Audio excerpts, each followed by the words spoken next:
Welcome to yet another episode of Wellbeing Wednesdays with Harvinder and Narunda. I'm super excited to have with me today Ekta Dixit on this episode because I wish to discuss a number of relationship related issues with her. Being both a psychologist and a relationship counselor, she freely discusses taboo subjects, in turn promoting mental well-being. Welcome Ekta to BW Wellbeing World.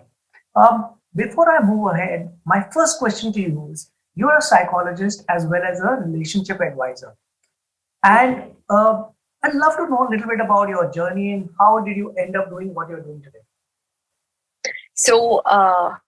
Being a mental health professional is something that always wooed me, as a teenager as well. And it's a very fascinating story that I've got. So, almost, as a teen, I used to give out suggestions to people. I wouldn't say suggestions, but I would help people navigate their emotions. Whenever my friends or my family members would come up and speak about their own concerns, I realized that somewhere the suggestions or the advice or, a kind of the navigations I used to help them with, somehow it used to be quite helpful. And I realized how I'm able to decode what someone is going through, or being a good listener, or as simple as understanding the emotions. But so to say, that I think I realized it was more to do with my love to understand why people do what they do. So I remember, as a teen, I was always keen because even today, every time, I go to a cafe or any place, I visit, I am a very keen observer. So I sit down, I observe people around, I see what exactly are they doing, what are their conversations like, and all of it. And even as a teen, I used to do this. I used to spend a lot of time in terms of self introspection and stuff. So I think I do believe, I'm a very firm believer in terms of working on yourself as an individual. I think this is what separates us from the sentient beings. I mean, this is the difference, right? It's your consciousness, it's your conscience, it's your your cognizant, right? Which helps in becoming better and better. And I think this entire love of understanding the psychology, the behavior of what and why of a human, approach kind of got me into this whole stream. And so I just took up, okay, let me just try psychology, okay, because I love it. I love to know about it. And I realized it's kind of getting the best of me. And I started loving it completely until like after my graduation, my post graduation in counseling psychology. Then later, I also learned about hypnotherapy, which just came out of nowhere, which kind of it was a curiosity that I had to understand. Okay, let me just try this. When you're into this entire area of learning, you also want to know whatever comes your way. So then, of course, I used to practice as a therapist for some time until a few years back. Of course, especially during when pandemic hit, was when I realized it's time to reach out to masses because a lot of people, they're not able to reach out to you personally, and they're going through a lot of issue because we saw a surge of anxiety, depression, PTSD, and a lot of different mental health issue as simple as panicking about what tomorrow might happen because of the uncertainty that we experienced during the pandemic. And I realized this is the time to reach out to more people because the only thing which was handy was our phone for a lot of people. Phones, scrolling through social media was the easiest way that people used to have all the time. And this was one of the reasons why I started content creation because I realized it's reaching out to masses. So now I realize I'm someone who's more like an orator and adding value to someone's life. There's nothing more beautiful than this. It's absolute sublime, so to say. So tell me one thing. I mean, is counseling psychology more of an art or is it a science?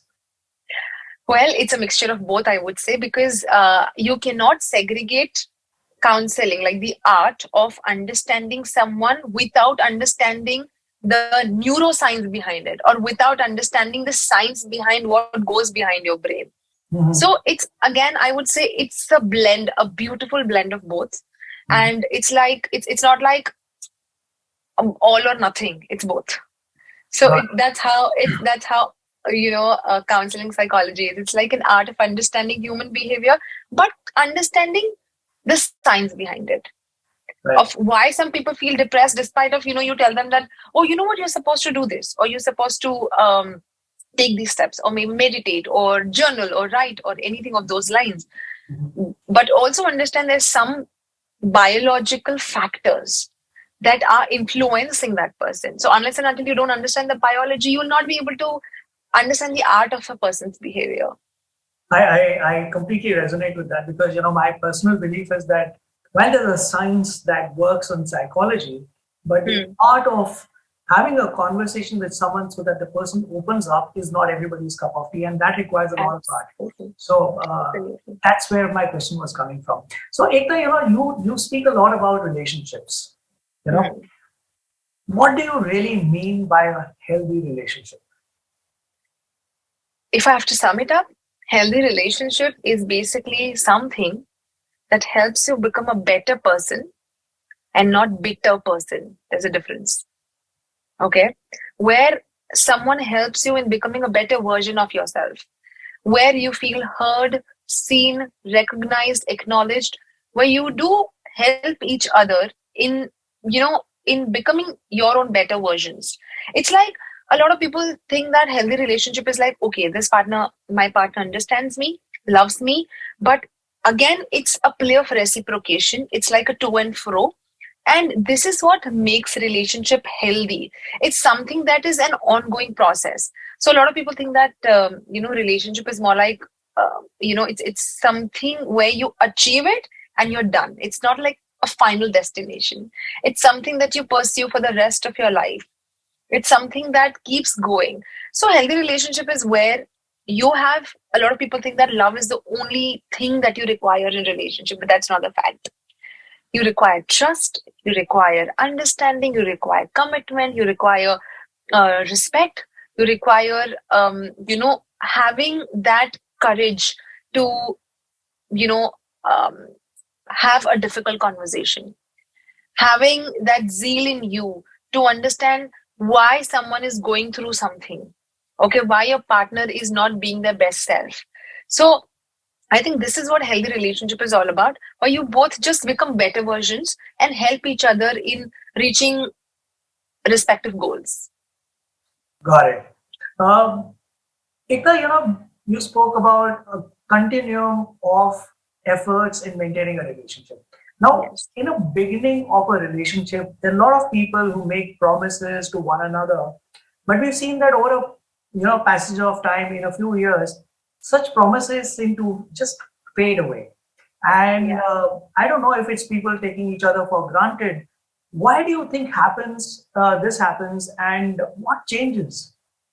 So it's usually said that, of course, I do agree to what you said, that initially the phase is so beautiful, which also in our terms we call it honeymoon phase. So honeymoon phase is not the phase where you experience only after marriage, but every relationship that you get into has a honeymoon phase. So we all go through 4 stages of relationships. The first stage is where you have, it's an early stage of knowing someone. Okay, it's coming across someone. It's like an early likelihood, or a liking towards that person. Okay, where you're attracted, where you are keen about knowing the person. That's when we step into the second step of curiosity, of wanting to understand the person, of what exactly excites them or makes them happy, or what is their, your their previous their previous relationships have been about. What are the traumas that they've been through? A lot of things you want to know about the partner. So it's a very initial stage where you're trying to build and scale up, where you try to um, understand that person, right? And somewhere, because of the high surge of dopamine, which is a happy hormone, because let's understand one thing, that we humans are social being. The first and foremost, and I would say the most important need that we have is the need to be loved and recognized. That's the topmost need, no matter how many needs that's been described by Maslow's hierarchy. But to be very honest, as social being, as humans, We want to be known, we want to be loved, and we want to be acknowledged. And one of the biggest fear that people have is the fear of not being loved back. That's the biggest human fear. Okay, it could be, and it does not pertain to only your intimate relationships. It could be anywhere. Even if you love your parents, or maybe your friends, or maybe your colleagues or your spouse, certainly you want the partner to love you back, right? And it's the biggest fear that, oh, what if I feel rejected by the partner or my family? So this is the biggest fear. So what happens initially? You're so curious about wanting to know the person that you're into this entire zone of giving the best that you can. Gradually, when you know the person, when this entire honeymoon phase that wears off, which usually happens in the first 3 to 6 months. Okay, it's a time period of 3 to 6 months. When gradually the first 6 months of honeymoon phase wearing off, this is when you try to understand the person's deepest fears, their actions, their belief systems of what's working, what's not working, whether they are aligned with you or they're not aligned with you. A lot of, you start seeing the differences. As simple as that, this is the time when you start wearing spectacles so that you can see things in a very HD quality instead of just seeing the hazy picture. So this is when you start seeing a lot of minute details about the partner because you've known them. You learn about the habits. You learn about their approach to life. You learn about their belief systems towards life, about cultures, about how they want to live life. You learn about their life goals as well. And a lot of times, what happens?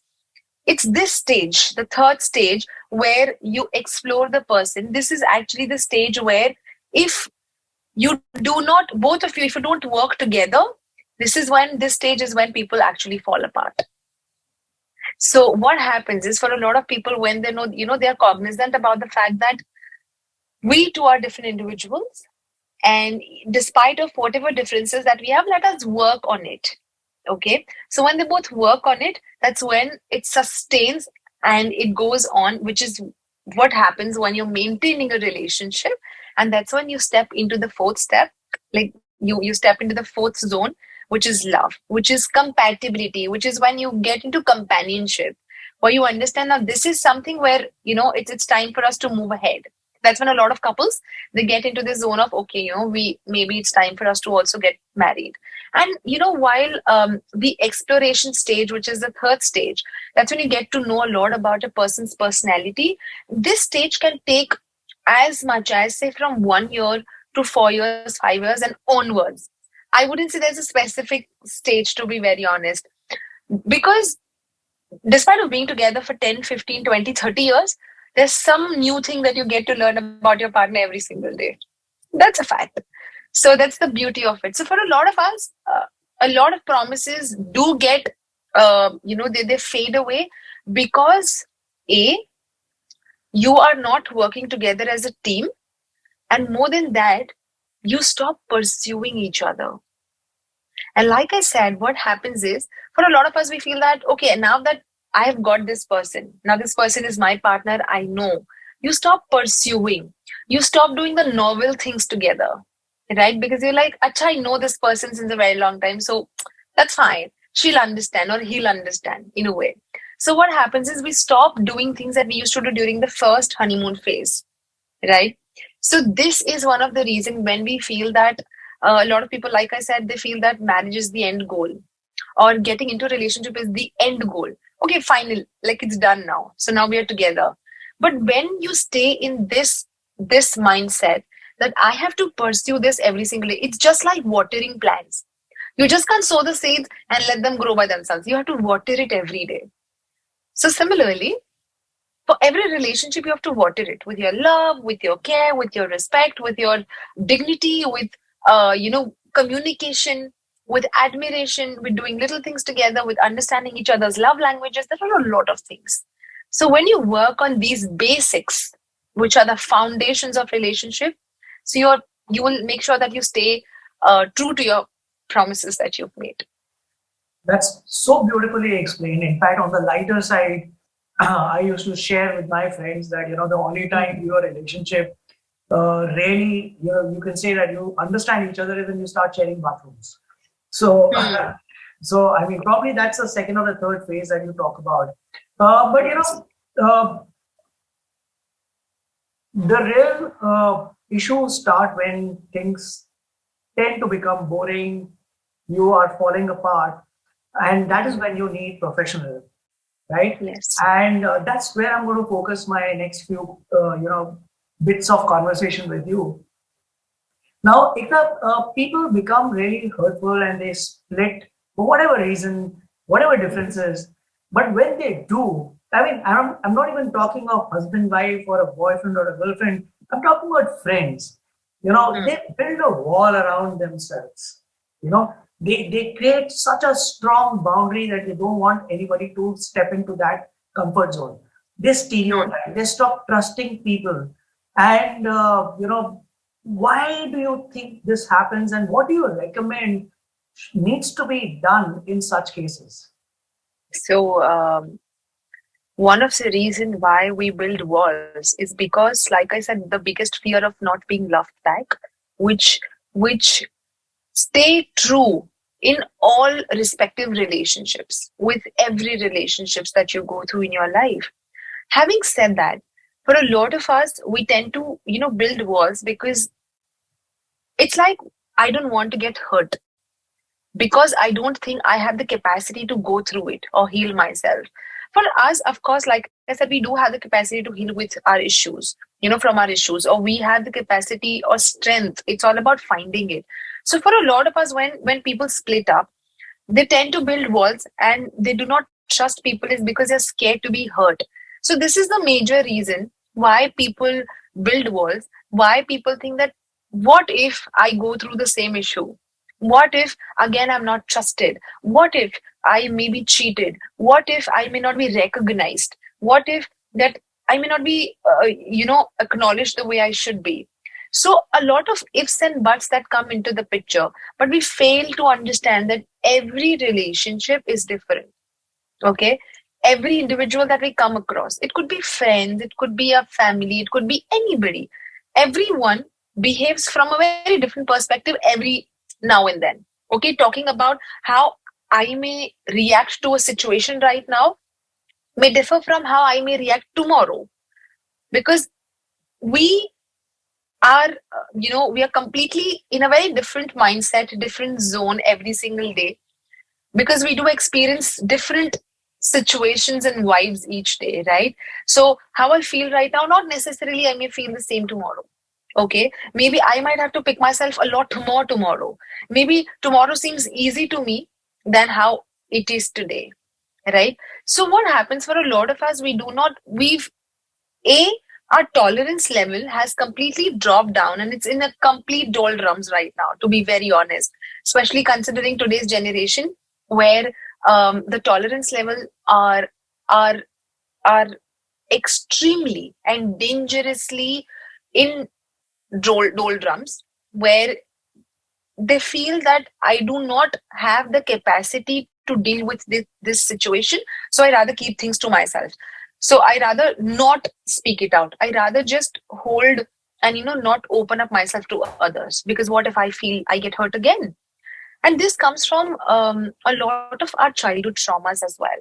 So supposedly, if as a child, if I've cried a lot and I've seeked attention from my primary caregivers, say my parents, and I did not get enough attention from them, there are chances of me creating walls around me, because I made myself believe that I have no one to look after me. So I have to be my own savior, or I have to be my own guard. I have to be my own soldier. So you realize that you have to become your own strength.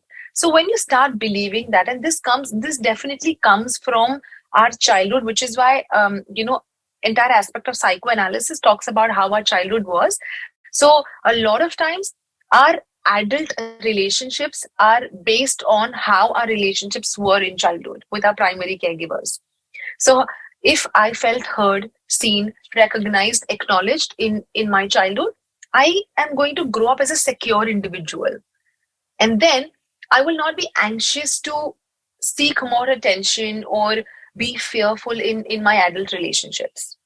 So this is one of the reasons why a lot of times when you've been hurt once, your mind goes back to that older self saying, you remember you were not seen then. you didn't feel heard, you didn't feel loved. So it's better that you safeguard yourself this time so that you don't get hurt.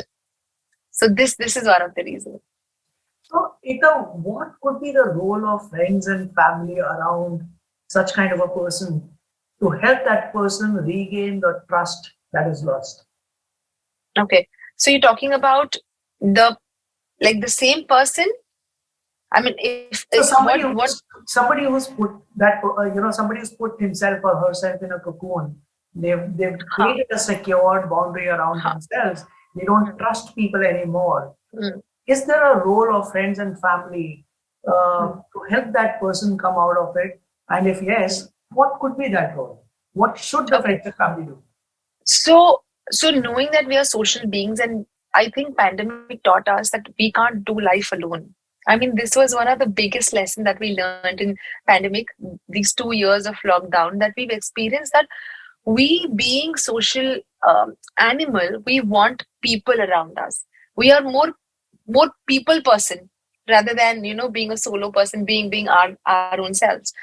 Also, loving our own solitude is a different story, but having family, friends, having a support system can help us in navigating our emotions in a very immaculate way, where you're like, how are you supposed to sometimes what happens is you don't understand what you're experiencing. Sometimes you don't understand what emotions that you're going through are actually putting you in, it's like a downhill that you're going through. So what happens sometimes, support from our friends and family can help us pull ourselves together and keep moving towards a direction which may not seem completely bright, but at least there's some kind of a brightness towards the end of the tunnel. So what happens, friends and family can help us in understanding our own self sometimes, or sometimes it's more like a support system that we feel that I do have someone who's there for me. So again, it makes you feel seen, heard, loved, acknowledged, and all of it. So, friends, family, of course, yes, as a biggest support system. But having said all of that, no matter how many friends and families do you have, it's your job to pull yourself up. Got it. Got it. So, my next question is something that one of my team members asked me to ask you. So it's important for me. Uh, Sure. and it's very, come to think of it, it's very deep, but seems frivolous. How can we know that if a particular individual is a good fit for us? Should we Hmm. believe in our sixth sense, gut feel, instincts, or is there a formula? So is there some kind of a checkbox that we have to see that, this guy or this girl fits, into my scheme of things when it comes to Hmm. relationships? Does that work? Yes. So I think for a lot of teenagers today, we do experience that they're getting into relationship in a very frenzied way. Reason, and this is one of the reason why they break up as well very quickly, because they realize that there are certain parameters that you do have to check.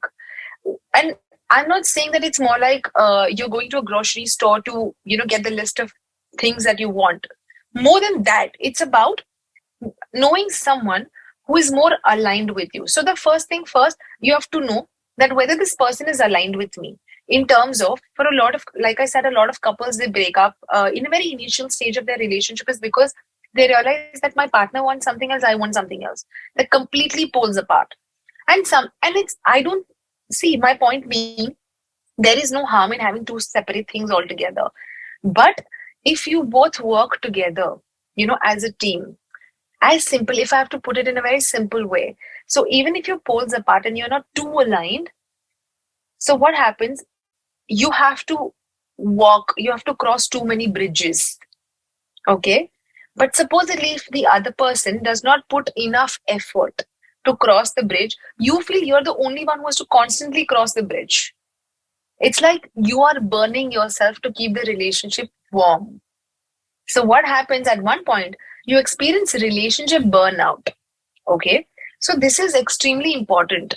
A relationship burnout is a very crucial part. This is when both the partners have to consciously work towards the relationship. Okay.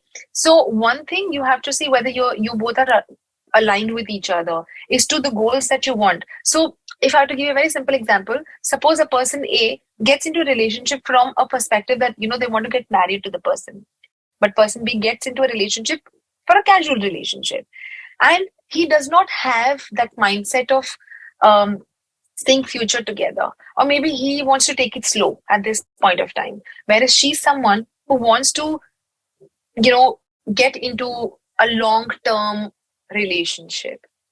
Because you both are not aligned, there are chances of heartbreak.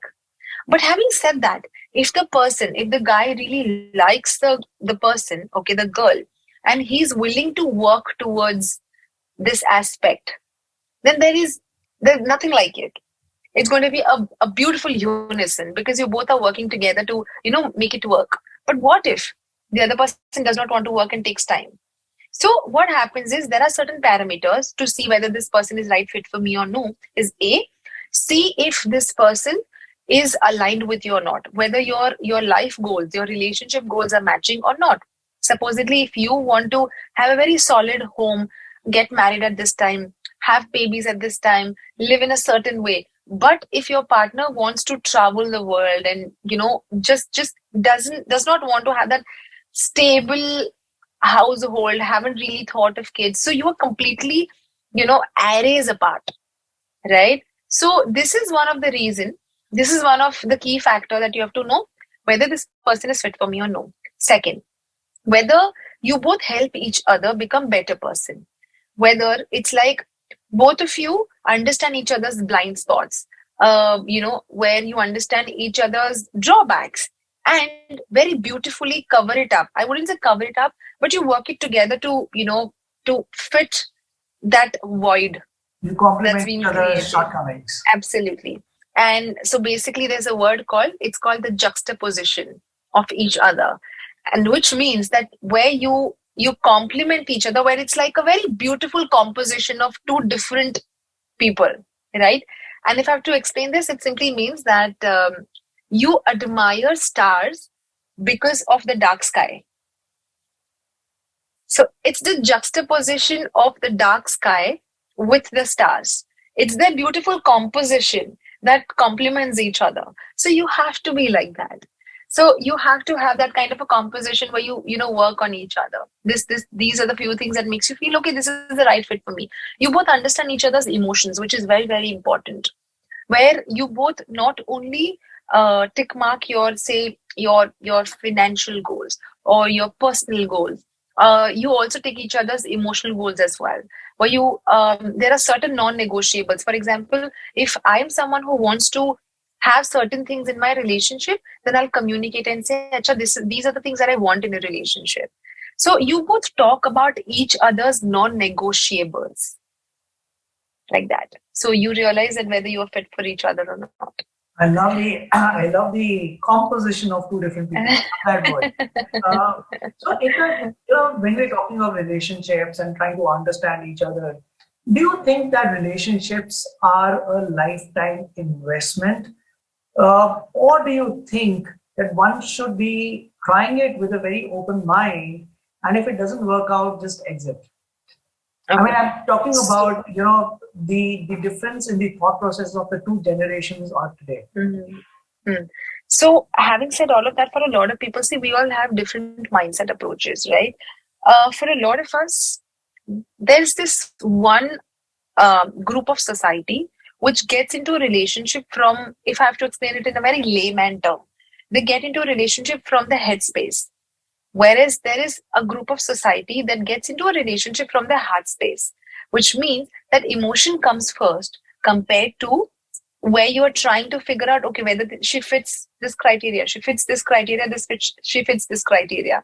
So a lot of people, when they come from a different mind space altogether, um, it can be difficult to tackle. So, which is why before getting emotionally attached to someone, we have to understand that whether this person wants a long term relationship or not. Understand that first thing first. I've seen recently a lot of couples breaking up because of this primary reason of not having goals which are similar. Okay, they don't have something in common, and this is one of the reason why a lot of us also don't understand how the dynamic of a relationship should be. So it is important to know that first things first, get into a relationship to understand whether this person is a right fit or no. Okay, and to invest or not to invest is a secondary thing.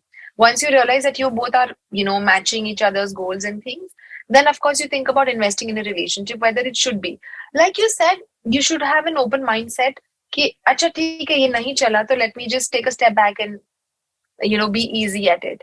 But if supposedly you've gone emotionally into a relationship, it gets tough for you to back off, because it's the initial period, it's the honeymoon phase when you start liking the person.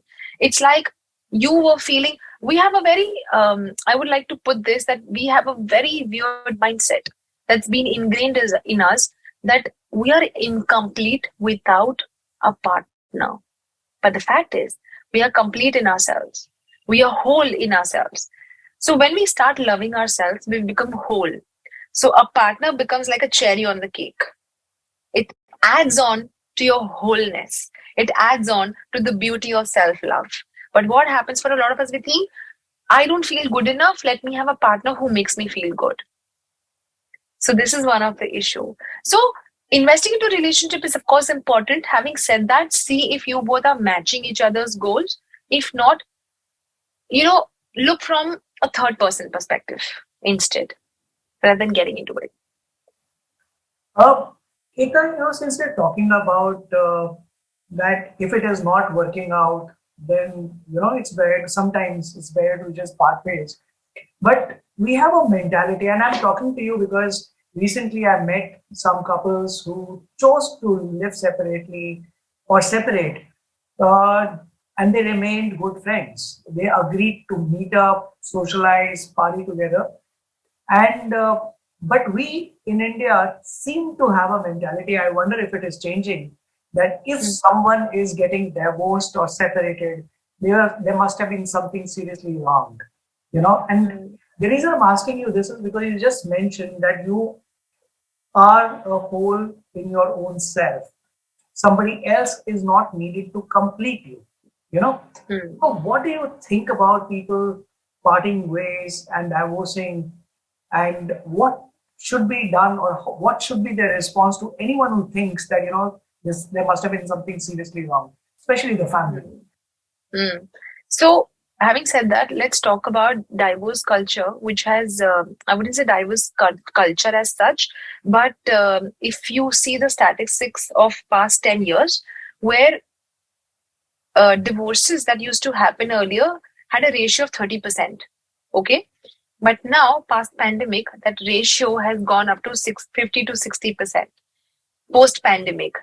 And this is the current ratio as per the statistics. And this has happened only because people have spent so much time together where they've understood that they are not compatible to each other. So what happens is society have a specific belief systems. Okay. They have a certain mindset that, and this mindset comes from a lot of our, of course, forefathers and how they've been. Also, a lot of it comes from how we've been brought up. All right. Having said all of that, sometimes people do think that if you both are, you both have separated, of course, that has to be something seriously grave. And if you feel something like this, you don't have to explain yourself to someone. It's a mindset that people have. But can you change the mindset of people? You can't. What you can control is, so it's simple, a simple formula that sometimes we focus on things that's not under our control, right? Sometimes people don't grow up together, they grow up apart. So if someone comes and asks you, why did you grow, like, why did you divorce, or maybe why did you separate? As simple as that, we grew up apart. We grew up, but not together. Maybe what happens, if you're together for a long period, sometimes our life goals changes, right? Sometimes maybe if 5 years back I wanted to do something, but suddenly my life goal has changed, and you're not answerable to people as to why did you change your life goals. That is, if I wanted to be a psychologist like 5 years back, today maybe I wanted to become a traveler. My choice. Maybe that gives me happiness, that gives me joy, that gives me a sense of peace, that gives me a sense of self. So I derive a sense of self with travel. And suddenly I have started growing, but I started growing apart. My life goals have changed. I have changed. My perspectives have changed. And suddenly, what happens if your partner does not feel aligned? You're definitely growing apart. For a lot of couples, they do understand. So, which is why having that conscious mindset, having an open mindset, being cognizant about the fact that both of us can have different goals at different lifetimes, like at different stages of our life. What I want today may not be the same thing I might want after 10 years. So, when you're aware of the fact as an individual, you start accepting the changes in your partner as well. You start accepting the differences in your partner as well.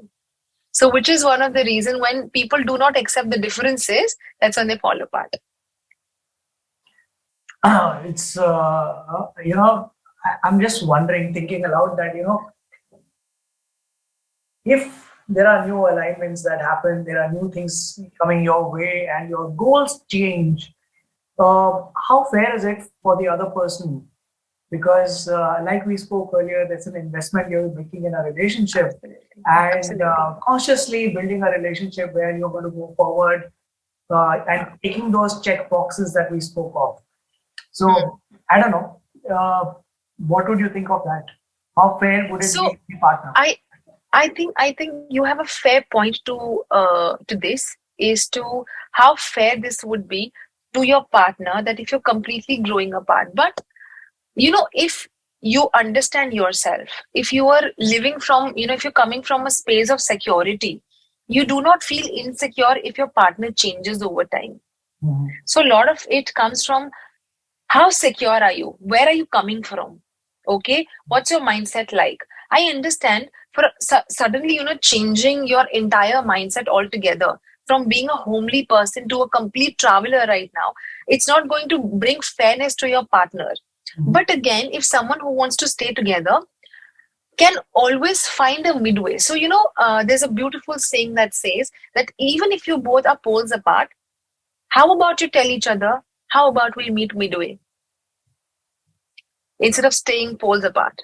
Right. Let's meet midway. Let's do something. So maybe both partners, I'm just giving an example of this whole picture that I've drew right now, of one partner wanting to be a traveler, one partner wanting to stay here, having roots at one separate, one particular place. If suppose, when we talk about meeting midway, it could be as simple as where you make a, a collective effort of, say, out of 5 travels that you have in a month, we Mhm. do 2 together. So we spend time together. You do, you get the freedom, you get the sense of self through whatever you do. So does it work for me as well? Okay. But we also do something together that kind of brings us together. So what happens through this? You're also doing novel things together, which keeps up the fire and the spice in a relationship. And you don't hit the monotony. You don't hit the boredom. You don't feel like it's the same life that you're living every single day. Ekta, that brings me to my next question. That I feel, I mean, that's my personal opinion, that every marriage needs to be worked upon. And Yes. I've had so many friends who chose to exit their marriage or a relationship for not wanting to adjust. Like you said, that you could be poles apart, but they could meet midway. But adjusting is just one aspect to a relationship. And these days, it is felt that if marriage is not working out, just exit, move apart. Mm. Uh, Mm. do you think marriage needs refueling, renewal of energy after a few years?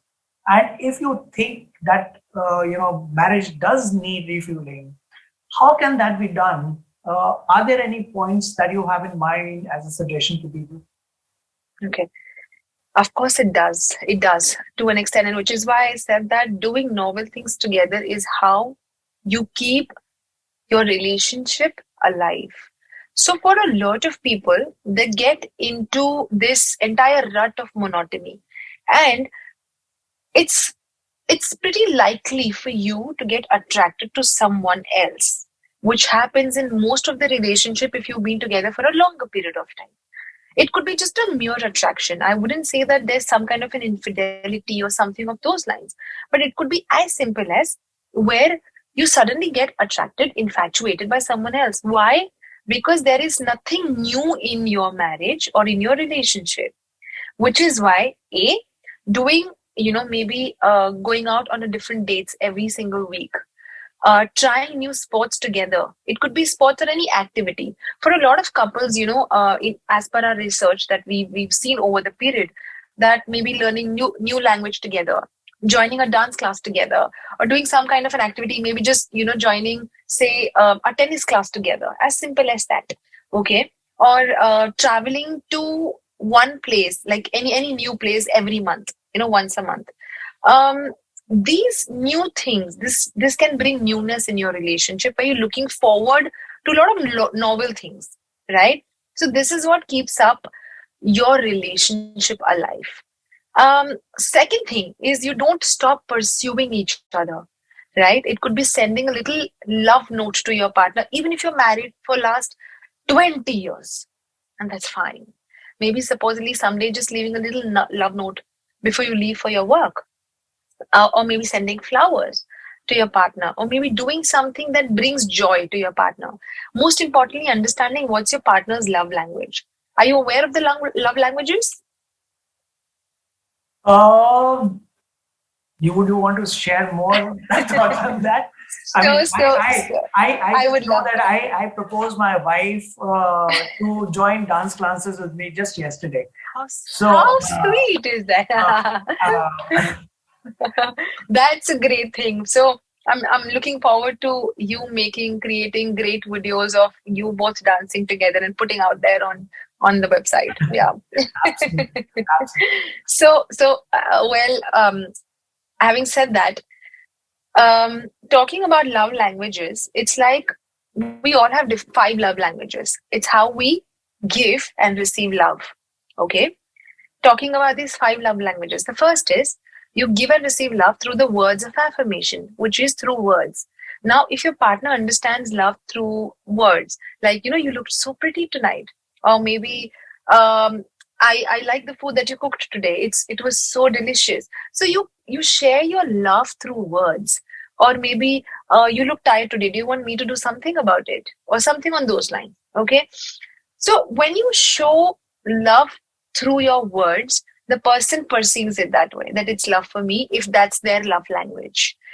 The second is through the acts of service. Maybe your partner is tired. And maybe you don't tell them that, I love you, or I care for you, or, I miss you, or I want to do this for you. You rather just get them their favorite cup of chai or a coffee. So they understand with that gesture that you love them. So through the service, any kind of a service, okay, or making, maybe ironing their clothes and keeping it ready while they are, getting ready for their, for your partner is getting ready for their interview, or maybe their meeting, or for their work. So that little act of service where they feel, how sweet is that? My partner loves me, that he's just gotten my clothes ironed and kept it ready for me, and all of those little things. So these acts of service can bring love in someone's life, can make them feel loved if their love language is through service. The third is through gifts. Very simple, that you give and receive gifts. You give them something that they want, and that's how they reciprocate. All right. Fourth is through the physical touch. It could be hugging, kissing, any intimate act. It could be anything, even as simple as your partner is tired, you just give them a good massage. As simple as that. So through physical touch, you actually give them love. Okay. And out of all of these, the fifth one is, let me recall, I've just forgotten. I'm so sorry. It was just right here in my head. So it's words of affirmation, it's physical touch, it's acts of service. The fifth is quality time. Of course, my love language, how could I just forget? But yeah, the fifth is through quality time. It's like you give each other undivided attention. Okay. Where You both communicate about your each other's day, how it was, and you give undivided attention. It's not like you both are sitting together watching Netflix. That's I wouldn't want to say, but that's the lamest thing any couple could do. Because you're not into any activity. It's just you're watching something together. It's not going to bring newness in your relationship. Okay, if you watch something together and post that, you discuss about the movie, about each the perspective, about what you thought about it, what your partner thought about it, what are the things that you can extract from that movie. Okay, so these are the little things that can help in understanding each other's perspectives. So these are the five love languages that does help in understanding what does your partner want. So like you said, that is it important for a long term relationship, so you understand each other's love language and you keep doing these things for the rest of your life. So don't stop pursuing each other, don't stop understanding each other's love language, and keep doing it. So, what happens if the love language of two people are two different? I mean, one person Of is course. into. Yeah, say, so I was just about to come to that. Say, for example, if your love language is, say, gifts, and your partner's love language is through words. First thing is to sit and talk about it. What's your love language? So when you understand your partner's love language is through words. Now, despite of you and giving love through gifts, but your partner is not going to understand. So supposedly, if it's your partner is not feeling good today, and you just sent her bunch of flowers, now Mhm. she will not understand that this is love, because in the back of her head she'll be like, he just sent me flowers, but he didn't even care to ask me how am I feeling. He didn't ask me, right? So it's through words of affirmation. So it's important to ask your partner that, what's your primary love language? And it's not that we do have just one simple love language. It's like it could be a couple of them having a balance. Maybe my love language could be quality time and words. Okay, it could be both of them. So I can understand love through this. For example, it's as simple as that you speak Spanish and your partner speaks Telugu. How Mhm. are you going to communicate? Right. So you're supposed to understand how does your partner understand love. So when you understand how your partner understands, you learn to give it through her language and not your language. And the same goes for your partner. So when your partner understands that you understand love through gifts, so instead of she just bombarding you with words, beautiful words, she's gonna gift you something, send you flowers, send you whatever, like possible, whatever you're looking for. Mhm. This is what happens. Lovely. I think what I hear is that communication is extremely Hmm. important to understand what is more meaningful to your partner than to just Absolutely. assume that what works for you will work for the other person. Absolutely, yes, absolutely. Great. Ika, I want to come down to midlife crisis. You know, Oh, uh, absolutely, please. so there are two people who are very successful. They're socially very active people, and more often than not, they suffer from midlife crisis, especially in the fast-paced life of metropolitan cities. Is there something that you would want to share about this particular aspect? Yes. I would say that midlife crisis does not have to do anything with the success per se. Okay? You could be unsuccessful and still experience midlife crisis. Let me explain. Today, midlife crisis, I think a lot of youngsters are experiencing is because I wouldn't say just successful people, even youngsters are experiencing midlife crisis because there is constant bombardment of a lot of expectation that's going out in the world. I think the biggest culprit is social media. So the first thing that you do, you open social media, you see someone doing, maybe someone just got promoted. You start questioning yourself. Despite of you being at a very elite level at your work, at your corporate level, despite of all of that, you still question yourself that why don't I have this? Why am I not progressing in my life? So what happens? Somewhere you're comparing yourself to the outer world. You forget to understand that what people show is just merely the good side of life and not the bad side of life. And everyone experiences the highs and the lows both, right? And no one shares their lows. Now, of course, a lot of them people on social media, they do share their lows, but we understand it's more to do with a publicity stunt, right? More than just, or maybe or of course, also it could be as simple as getting, not just seeking attention, but also a great way of letting your emotions roll out, right? Emitting your emotions. So that is one of the reason why people do, but people forget that it is not going to help them if they're constantly comparing themselves to others. So people are experiencing midlife crisis is because a, there are a lot of expectations out there, because younger generation today, now if I talk about they as simple as we see social media is completely filled with Gen Zs. Now Gen Zs being at the age of say 23, 24, they are achieving greater heights, because maybe I see a Gen Z person who's just bought a nice BMW car. Supposedly if I don't have a BM car, and I'll be like, I'll question myself, oh my god, I'm like middle, it's I've reached, I'm 30 plus, and yet I don't have it. But look at these youngsters, they have it, right? They've achieved milestones in their life. They're able to fulfill all their dreams, or maybe ticking off all their bucket lists. But I'm not able to do that. So what happens is you're questioning yourself constantly. And social media makes you question yourself, because that is the easiest escape today. I'm not feeling good. The first thing I'll do is I'll open social media. I'm feeling good. I'll open social media. I'm feeling there's some kind of a void, or maybe I've experienced breakup. I'll open social media, or maybe I've I'm still in a relationship, and I'll. So what happens is social media has become a very like it's a very quick way of cheap dopamine. Okay, it's like a quick source of satiating your hunger of knowing what's going on in the world.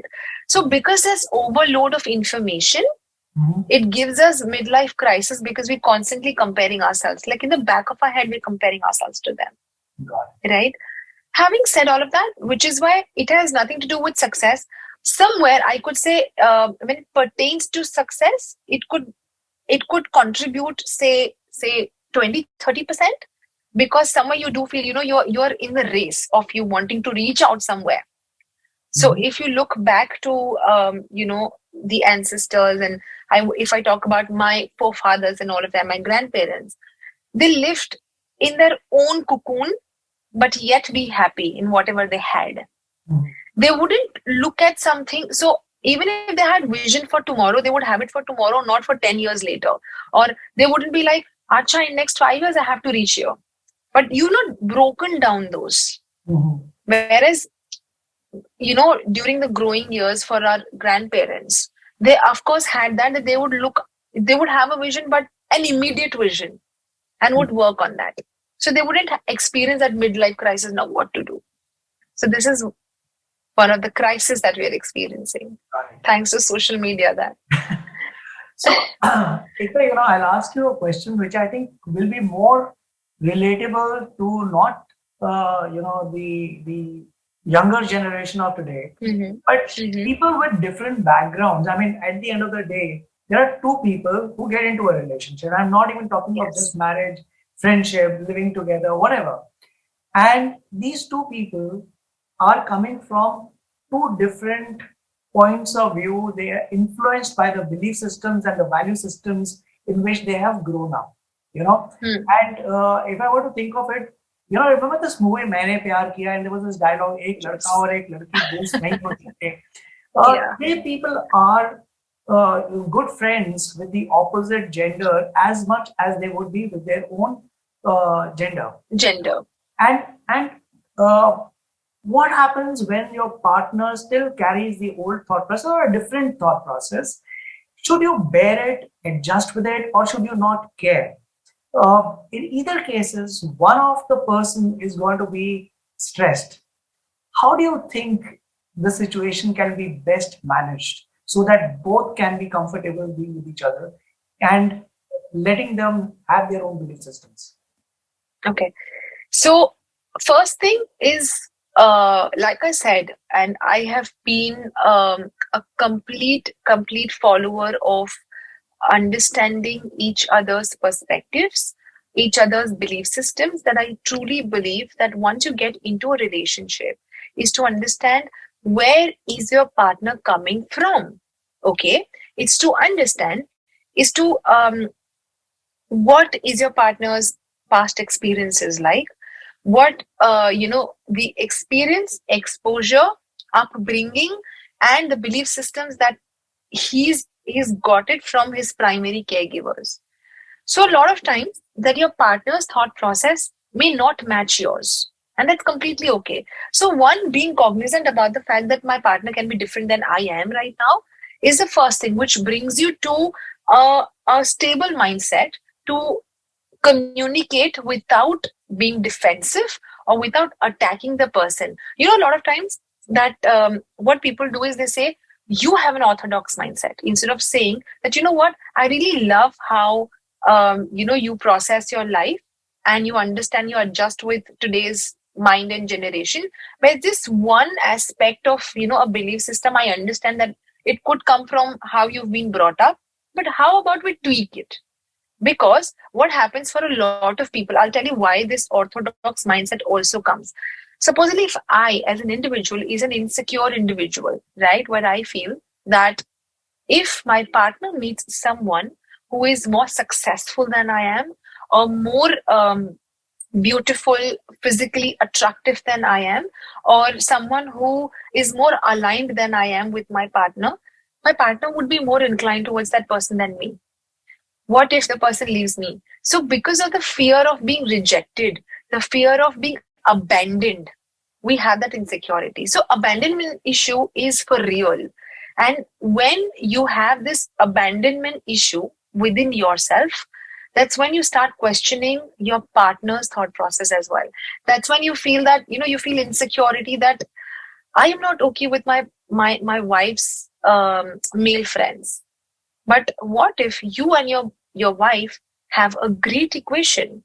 And what if that she understand and you understand that there's no one who is going to ever replace each other, right? So when you're aware of the fact, you're secure in your own space. You're secure that, yeah, I know I am where I'm going to be for my wife, and vice versa. So when you come from a very secure mindset, from a very secure space, you do not question that mindset. So there's always a way to tackle. Like I said, you don't attack the person. You don't, confront the partner in a very hostile way. That you do this. You, think in a very orthodox manner. You have to change. Blah blah blah. Instead of saying that, you first admire the person for how they are, and second, after that, you talk about how they are great. But there's this aspect of them. You know what happens for a lot of us? We think that the person and their behavior are the same thing. But that's not the fact. The fact is that person, an individual, and the individual's belief systems, thought process, behavior are two different things. For example, a person is great, but he might have, say, a habit of drinking every day. These are two different things. So here are some habits, and here's an individual. And the individual can work on that habit. They're two separate things. Got it. Got it. That's very beautifully explained, Ekta. Now, I have two more questions. Please bear with me. Yes, please. Absolutely, please. Yeah. So, Ekta, I keep speaking to a lot of people, and keep asking them, especially when it comes to understanding entrepreneurship, business, that our scriptures have a lot to share with us as an example of how to manage business relationships, entrepreneurship, etc. What is the relevance of our scriptures in shaping the character of a person to be more resilient, compassionate, sympathetic, empathetic towards the society and relationships? Do we have examples from our scriptures that can explain the expectations of human relationships? So I remember as a kid, my mom used to read out Gita to us, okay, as a kid. So I don't pretty vividly remember these Indian scriptures as much, but there are a few things that I do remember. One is, if you know Gita ka 5वां अध्याय, which talks about karam karo, phal ki chinta mat karo, which means that you do your deeds, but you do not run behind the destiny. Okay, so it teaches us. So our scriptures, do teach us to become a resilient person. How do we do that? A, to believe and understand that your job is to do the deed. Your job is to keep pushing ourselves to keep doing our best, because in the end there are going to be circumstances which may not be favorable, okay, which may not work as per you want. Now what happens for a lot of us, one of the things that makes us resilient, and this is a very beautiful concept that I totally stand by, and I love this, and I tell everyone that there are two circles, okay. The circle, the smaller circle, talks about all the things that are under our control. That could be our action, our judgments, our approach, our belief systems, our exposure to life, how we look forward to things, our decision making, and all of it. That's the smaller circle. Whereas there's an outer circle which talks about all the things that are not under our control. That is someone else's behavior towards me, their judgment towards me, their approach towards me, situations, right? They might not be favorable as how I want it to be. What happens is we humans tend to focus on the outer circle instead of focusing on the inner circle. So it's as simple as whenever any difficult circumstances, you're faced with the difficult circumstances, ask yourself, where am I focusing? The outer circle, about how others are thinking, how the situation is so bad, how I'm not able to change things. But come to the inner circle and ask yourself, what can I do about this? Okay. And this is what even Gita teaches us, our scriptures teach us, which also, our scriptures teach about, there's something called Karam, Vacha, and something, I don't remember very vividly, which talks about that whenever you experience, it's all your deeds begin with your thoughts, right? So supposedly if you had a tiff with your friend, the first thought is you've already fought it here, and then you fought in action. So our scriptures do teach us to become resilient by focusing on what you can control, by doing our deeds and not focusing on the destiny. I'm not saying that just because a lot of times what happens, we tend to just focus on what I want, but you have not broken it down into steps. This is where in terms of a business, in terms of a work career, in terms of our relationships also, we want relationship to be in a certain way, but tell me, what are you doing about it? Are you taking steps? Are you taking baby steps? As simple as, maybe your partner is, say for example, an obese partner, okay, and you want your partner to say take care of his or her health, okay. Now you communicate with your partner, and your partner also thinks that maybe I have to work on my physical attribute, I have to get physically healthy. Now thinking and doing are two different things. But if your partner thinks that, okay, let me just begin with something today, maybe as simple as minding and having control over my food, what kind of food do I eat, or maybe just taking, say, a 10-minute walk. It could be as simple as that. So how much step do we take towards it, towards our goals, is what our scriptures teaches us. Our scriptures teach us to be mindful of our thoughts, to be wary of what we think and how we think, right? And because it's your thought which is going to convert into belief system, which is going to convert into your actions, because it starts from the thoughts, then it turns into your action. But here, if supposedly you have a very negative thought pattern, all you have to do is just tweak it, telling yourself ki acha negative soch rahe hain, but how about I tweak it, how about I think it from a positive perspective, is to what can I do about this. So this is what our Indian scriptures teach us, to become more resilient by focusing on our thought, working on ourselves, becoming a better version of ourselves, not for others, but also for us. Got it. Got it. Lovely.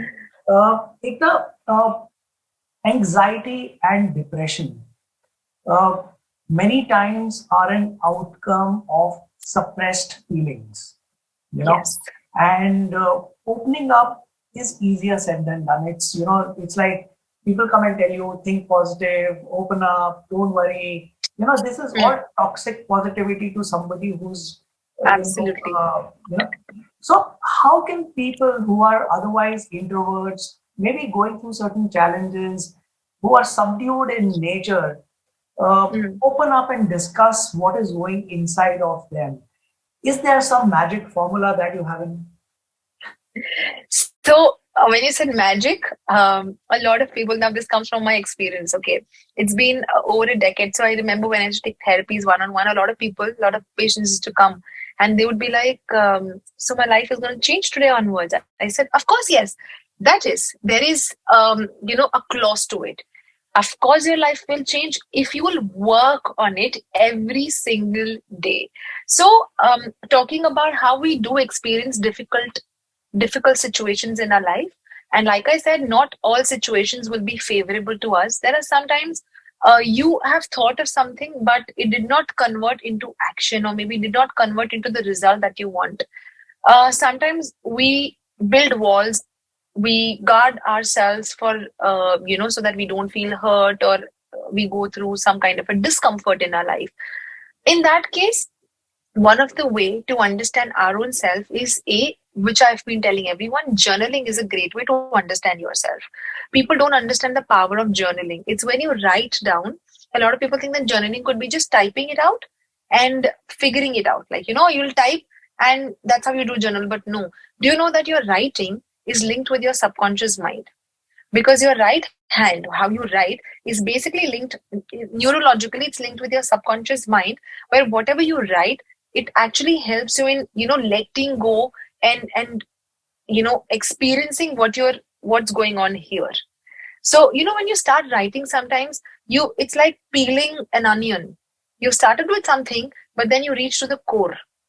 It's like you've understood that why you're experiencing what you're experiencing. So one of the things, as an introvert, or someone who's still hesitant to go out and seek help, start writing, journaling about your experience, what you're experiencing right now, which will take you to why you're experiencing that. Okay, and once you understand why you're experiencing, tell yourself, what can I do about it? Okay, what are the steps I can take? What are the measures I can take? Supposedly, if you don't understand, for a lot of people, they're not into self introspection, they're not into self work, a lot of self work, then seek help, seek therapy. Now, if you catch cold, or even if you feel discomfort in your throat, you immediately go to the doctor and you're like, "Listen, I'm not feeling good, can you please give me a medicine?" Then why do you hesitate to go out and seek help from a therapist when you're not feeling right here in your head? So, as an introvert, one, to understand yourself is to, A, give yourself time. We have submerged ourselves in social media with a lot of information that's going on. Okay. And I'll be very honest, today's generation is living in oblivion. They're living in oblivion. Um, that self work is actually the way to life. That once you start working on yourself through self evaluation, self introspection, even similarly for couples also, you know, like you asked me, one of your question was how can they become better self, and how couples can, stay together, or investment for the investment of a relationship. One is to spice up your relationship, also to understand yourself. Simply sit with your partner and make it, it's called basically accounting, relationship accounting, where you ask yourself that what affected you this week. Okay, once a week you have this a relationship accounting that you do with each other. Okay, there's some behavior of mine that did affect you, please tell me, how can I change? So you're doing accounts with each other, where you understand how much did you debit, how much did you credit. So when you credit in a relationship with your love, with your care, with your concern, with respect, with understanding, with clear communication, you're just crediting. Your account balance is going to be high. But if you are someone who doesn't understand your partner, who is just about himself or herself, who doesn't respect, so you know what you're doing, you're debiting. You're constantly debiting. So at one point, you're going to go bankrupt. So which is why it's important to do relationship banking, relationship accounting. It's important to do the same thing for yourself also. That ask yourself, in this entire week, What are the great highlights of my life? What are the things that I need to work upon? Are there any intrusive belief systems that I'm still watering? As Mhm. simple as that, I'm supposed to say, for example, I'm supposed to have coffee every single morning to keep myself pumped. But is that healthy for me? Am I not able to find that inner strength to give me that push to work without that dosage of caffeine in my head? As simple as, I'm just giving you one of the example. Or Mhm. maybe if I have a belief system that, maybe I'm not good for this, I'm not good at this, so you're holding on to this intrusive thought. So Mhm. ask yourself, what intrusive thoughts am I nurturing or watering past this 1 week? So every week, get into this self accounting as well. Self evaluation can help you in becoming a better version of ourselves. So, that's very beautiful because what was coming into my mind is that if you can't speak to other people, if you're an introvert, speak to yourself Yes, through your journey, and you'll get absolutely. an answer. Absolutely. Ekta, before I let you go, let's have 5 or 6 pointers on how to deal with relationships on daily basis to make it better. One is to hear the person out, become the first thing first. Out of the 5 suggestions that I'll give every individual today, hear your person out, okay? Because one of the top most priority of your relationship should be to make your partner feel heard, seen, and acknowledged. And when your partner comes to you ask your partner, do you just want me to hear it out or give you suggestions? Because sometimes, a lot of times, your partner just wants to blurt out and feel good. They don't want your advice. So ask your partner every time. This is one of the way to make them feel acknowledged. Second, do a regular relationship checkup. That is, are you getting better in your relationship, or is your relationship depleting? And if it's depleting, ask yourself, why is it happening? Are you not communicating enough? Are you not respecting each other enough? Are you not really willing to do novel things together? It could be as simple as that. So ask yourself, do the accounting of understanding what's the current ratio like of your relationship. Third, make sure that you constantly pursue each other, do little things for each other. And I'll be very honest, people think that, say, for example, taking your partner on an international holiday after not giving your partner time for last 5 months. But suddenly, after 5 months, you're like, listen, now I'm going to take my partner to an international holiday. But how can you cover up for those 5 months that you've not given your partner? So a lot of people try to cover up like this. Don't do it. It's like, give time to your partner, pursue each other every single day, do little things. It could be as simple as asking your partner how your day was. Did you find any discomfort? How are you feeling right now? So doing something like this. Okay. Three, understanding, time to time understanding how is, what are the new things that your partner wants to explore in the relationship. Sometimes your partner may not come up and tell you that this is what they want or this is what they're experiencing. Give that comfort, give them space to open up. A lot of times partners don't let each other have their own individuality come out. So let your partner's individuality be out there, out loud. And three, do things that make your relationship better and not bitter. As simple as this.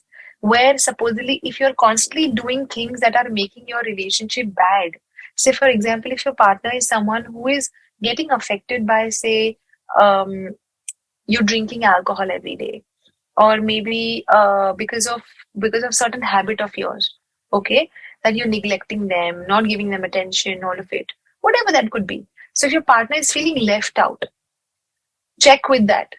Make each other better people and not bitter people. Because what happens when your relationship is not at a stage, it's not at the very optimal level, you become bitter towards each other and even towards yourself. That's when a lot of, relationship, you get agonized by relationship, is because you feel that this is good for nothing. You start putting yourself in guilt that why did I choose this person for all this misery? No, I didn't sign up for this. So you start hating yourself for choosing that person. So you don't become bitter just for the other person, you become bitter for yourself also. That's these are the five things I would Awesome. actually suggest. Awesome. Yeah, if I could add one more, that Of course, please. if your partner is just wanting you to hear them out and not give suggestions, don't give suggestions, because the first Oh, thing please don't. because the Yeah, first instinct is when somebody is sharing their problem, you want to give them a solution. And I'm one of those. absolutely. So I think this is a big takeaway for me. But it's brilliant conversation, Ekta. Thank you so much. Understanding the love language of the other person can do wonders, because that's where the disconnect is. And one more thing that I kind of understand when I listen to you today is that you need to be someone who's a giver. You need to see what you can do for the other person than just be self-obsessed that this is who I am, how I am, and assume that the other person would should change for you. And also, But I'm so sorry to cut you off, but when you say giver, it has a very different connotation to it. Sometimes a partner is in a very toxic relationship, Mhm. but at the back of his or her head is thinking that I have to be a giver. I have to keep giving in. So when I say being a giver, which means a lot of people when they're in a very toxic, abusive does not always have to do with a physical abuse. It could be emotional, mental, all of these kind of abuse. When you feel that you are in a relationship which is not at a very optimal level, and if you have a mindset that the more I give this person, he'll understand my worth. So there's a very beautiful saying: you can't make someone love you by giving them what they already do not respect. Beautiful. So if you've already been giving someone something, maybe a part of your life, or love, or concern, or care, and the person does not reciprocate. See, I'm not saying that the person has to, it has to be 100, 50-50, not in that case. Sometimes there are going to be days where supposedly you're putting effort 90%, the partner is putting 100%, 10%. Sometimes you're just putting 40%, your partner is putting 60%. The ratio changes every single day, depending how your approach is towards how other situations in your life, because a lot of different things play a role, right? It could be how things are at your workplace. Maybe you didn't have a very great day today at work, and you're just wanting to put 40% of your effort in a relationship today. So partner has to understand that today I have to give 60%, to match up to that. So not sometimes you both are going to give you 100%, right? So it is important to understand that when you give, you have to also know that you're giving in a right relationship, and not in a relationship which is just constantly debiting and you're the one who's crediting, investing. At one point, you're going to experience relationship burnout. So never let that happen. That's a very powerful thought, in fact. So thank you so much for bringing that up. Thank you. Ekta, this has by far been one of my favorite conversations. Uh, Thank you so much. I really enjoyed it because it never felt like I was interviewing someone. Uh, so thank you so much for your time. Thank you so much for being open, and thank you so So much did for I did I did I did I trespass your threshold for being on the cover page then? soon. But yeah, Ekta, Brilliant, thank you brilliant. so much for being there today. It Thank really you so means. much. Thank you. Thank you. It was really my pleasure to be a part of this. And it brings me joy to really add on as much value as I can. So I loved the conversation that I had today. Thank you so much for having me.